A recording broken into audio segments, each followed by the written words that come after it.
everyone. Welcome to another GovCon Growth Lab training video. And today we are going to be talking about navigating through the federal procurement process. So many of you may be new to government contracting, or even if you've been going at it for a while, there may be some questions that you have regarding the procurement process and what actually takes place within an agency. So this video is going to attempt to shed some light on that process and different things that you can do as a small business to influence the procurement process very early on. So one of the things that you guys definitely need to understand is that the procurement process starts in the program office. So they actually kick off or initiate the procurement process when there is actually a need. So before an opportunity actually makes it to the contracting office, the program office can spend months looking, researching, identifying the need or what they're going to actually buy, and conducting their own preliminary market research. And that could be through issuing RFIs or actually getting on the phone, reaching out and contacting various small businesses. So regardless of what is being purchased, acquisition planning will take place. So acquisition planning occurs in those early stages of the procurement process, and it is required. The FAR or Federal Acquisition Regulation in Part 7 mandates that acquisition planning is done. So this basically ensures that the government is going to get best value or the most effective, most economical products and services on time. So now each agency is different. While there are rules to the procurement process and what should actually take place, because of the buying culture within various agencies, the procurement process can look very, very different. So each it's best to, I guess, get an understanding of what that procurement process looks like within the particular agency that you're trying to do business. But regardless of the agency, whether it's DoD or civilian agency, as a small business, it is definitely possible to directly influence how the government buys their products and services. So if you are actively engaged in the early stages of the procurement process, there's a lot that you can do to really position yourself as a small business and really, again, influence that procurement process. So the procurement process occurs in three phases. You have your pre-award, award, and then your post-award phase. So this is how, again, how I see the procurement process based off of my experience. So these steps may not be quote unquote set in stone, but again, this is how I see the procurement process. So beginning with step one, that is the planning that occurs in that program office, the identifying of the need, and then that informal market research. So how you can influence that is by, showing up, responding to those early RFI requests. And if you are actively engaged with a target agency, a lot of times they will kind of reach out to their known vendors first to ask questions prior to putting together their requisition package or their request to purchase whatever goods and services that they want. And that occurs in step two, where they put their requirements package together. So there are a lot of different elements of that requirements package. So you have your preliminary market research report, and that is, the findings of that research that the program office has conducted. There is the performance work statement, how you can influence that PWS. A lot of times in those early stages of research, when they're conducting market research, they'll ask or send you the draft PWS and ask for you to provide feedback. It's amazing how many companies don't actually provide feedback. They'll just say they agree. They won't really take a look at it. But this is your opportunity to say, I think you can do this better, or maybe you should ask this question. And then that's how you can begin to leave your footprint on that PWS or statement of work, to where those requirements are almost being tailored or written with you in mind. Because if you provide an agency with some feedback, they're definitely going to take it. And then there is the acquisition plan, which gives a full synopsis of all the research and everything that was done in those early planning stages. There can be a justification and approval document or a GNA, and that GNA is designed to restrict competition to a degree, for lack of a better term. So there are various types of JNAs that you can find, and if you look at FAR Part 6, you can have a JNA for something that's urgent and compelling, that allows the government to make a quick buy, or to buy a brand name, or to go to only one source. So there's not really much you can do to impact that, because that has to be approved, and there has to be really, really a good reason to restrict competition. Now, that independent government estimate can also be found in the requirements package. So again, that is prepared based off of findings from that early market research. So sometimes within RFIs, they'll ask you, how much does it cost? They'll ask for, you know, what products, or I'm brain fuzzing here, but sometimes they'll ask you how much, to break down the elements of the service that is being proposed, and ask you, how much do you think it'll cost? How much time you think it'll take? Ask for a list of materials that could possibly be involved, and how much those things cost. So this is your opportunity to make sure that the government is building a good estimated cost for the products and services that you would possibly be providing. But a lot of people don't take time, again, to do that, because they're not responding to RFIs, and they're not really doing what they need to do to come up with a good estimated cost of their products and services. Or either they don't really know how much it costs for them to provide those products and services. So you definitely want to make sure that if you are going to respond to these, that you have a good understanding of what they cost, because the government will take that information and use it to build their independent government cost estimate. Now, and then there's always going to be a funding document, because you need the money to pay for it. But there's nothing you can do to influence that. But that is just one of the contents of the package. So if you take a look at this screen, there are at least 1, 2, 3, 4 areas that you, in the early stages of the procurement process, that you can influence. So you definitely, again, want to take time when they are conducting that market research to respond to it. And then we have another video that talks about, the 7 reasons to respond to an RFI. So if this wasn't reason enough, I definitely encourage you to go back, take a look at that video, and see how, or see why, rather, you should definitely respond to those RFIs.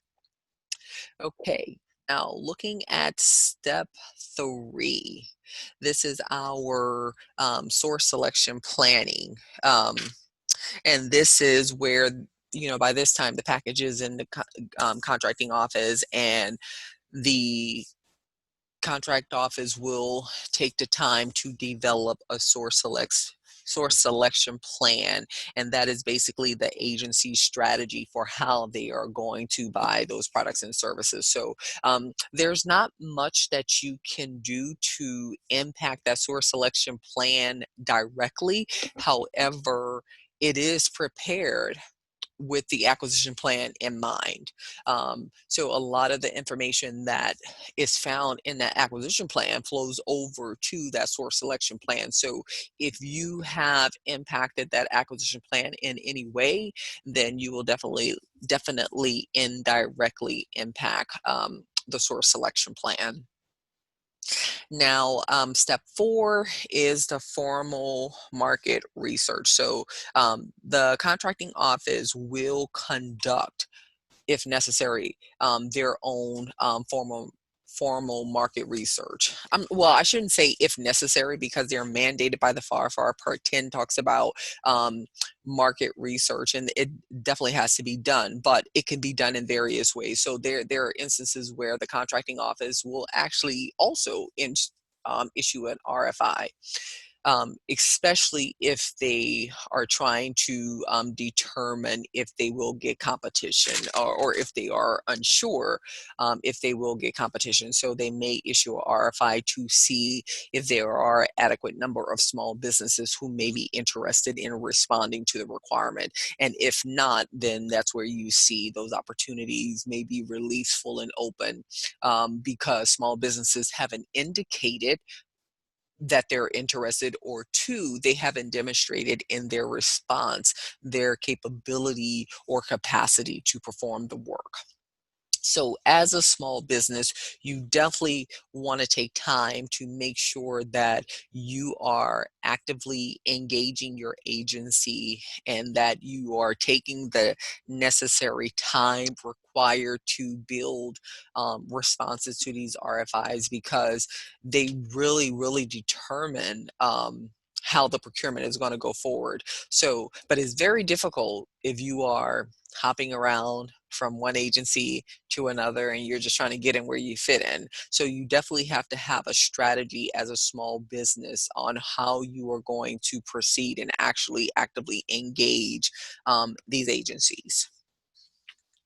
And then there's step five, determining the method of procurement. So this is where the government will come in and kind of, this is formalized after market research is conducted, and the government is deciding whether they're going to, do a open or a commercial buy, or if they're going to do contracting by simplified acquisition, or if they're going to do contracting by negotiation. So I'm getting it wrong. Let me say it again. So this is where the government comes in, and they make the determination if they're going to use simplified acquisition procedures to actually purchase the product or services, or if they're going to do contracting by negotiation, if they're going to purchase off a contracting vehicle, things of that nature. Not, I'm not sure how you can actually impact that, but going back to that market research, sometimes they will ask if there's a contract, if you have a contracting vehicle, if you have a GSA schedule, or if you have been awarded a government-wide agency contract, like a NASA soup contract, or this NIH has one, CIO SP3, soon to be CIO SP4. So if you have one of those contracts, it actually really will kind of streamline that procurement process for the government. And so by indicating that you have one of those, could prompt the government to kind of purchase it, or use one of those vehicles, but it's definitely not guaranteed. Sometimes they just want to see what you as a small business has done. Preparation of the solicitation, and then there's the issuance of the solicitation. Now, as it relates to step seven, the issuance of the solicitation, how you can actually influence that process, or influence this step rather, is by submitting questions to the contracting officer. So in every solicitation, there is a suspense date for submitting questions. A lot of times there are errors that can find their way into the formal solicitation. And sometimes there are areas in a solicitation that are not clear. By asking questions, you give the contracting officer an opportunity to go in and retract that information, to change the requirements if they don't make sense. And sometimes that can change how your proposal will be evaluated. So if there are things that may restrict or unduly restrict competition that show up in that solicitation. If you ask a question and and you let the contracting officer know that this is restricting competition or it's kind of unfair against you as a small business, sometimes they'll remove that information. Or if it's and it can be something like a requirement for um, a security clearance or a facilities clearance, and then you're not accessing classified information or going in any restricted areas. However, the requirement will have the need for a facilities clearance. So if you raise a question on some of those things, then it gives again the government an opportunity to go in and make those corrections. And that's how you can kind of influence those things in your favor, because where you would not have been competitive before or able to comply with the demands of the solicitation by that being removed because you said, hey, this is what I see. I don't think it's fair. This isn't right. Now you have influenced the procurement process after that solicitation has been issued. Now, um, once that solicitation is issued, um, based off of how things are going, with amendments being issued, questions being submitted, and whatever back and forth that happens during that pre-award phase, a pre-award protest can take place.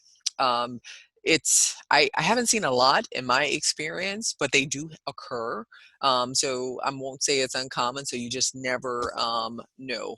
But usually they're done at the agency level, and the agency can kind of rectify the situation. And a lot of times it's basically something is not being done right, or maybe competition is being restricted in some way, and there's a vendor out there that is just not going to stand for it, so they'll do like a agency level protest at the pre-award level. I'm sorry, during the pre-award phase, and generally the agency will issue an amendment and kind of correct um, whatever issue that they found. Okay, phase two. This is your award phase. So, um, and so I guess we can argue that the proposals being received and evaluation that actually can be technically that it can occur during the pre-award phase, but I put it here. Um, now, um,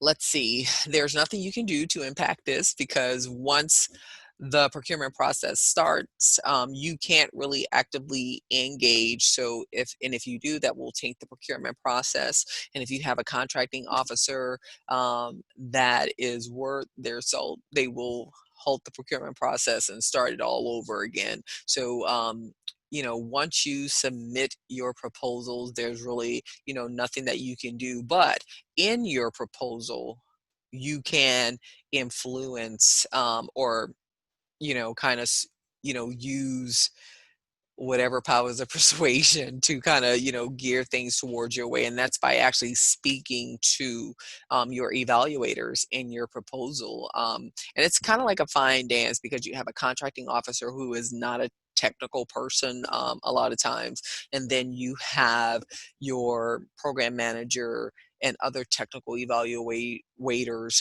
that you have to speak to. The contracting officer has to independently evaluate that proposal, so you can't have an excessive amount of jargon in there. And kind of like, because if you do, then they won't understand. And it's going to be kind of hard to sell them on why you are the best contractor for the job. So you definitely want to make sure that you are speaking to that contracting officer and that technical team.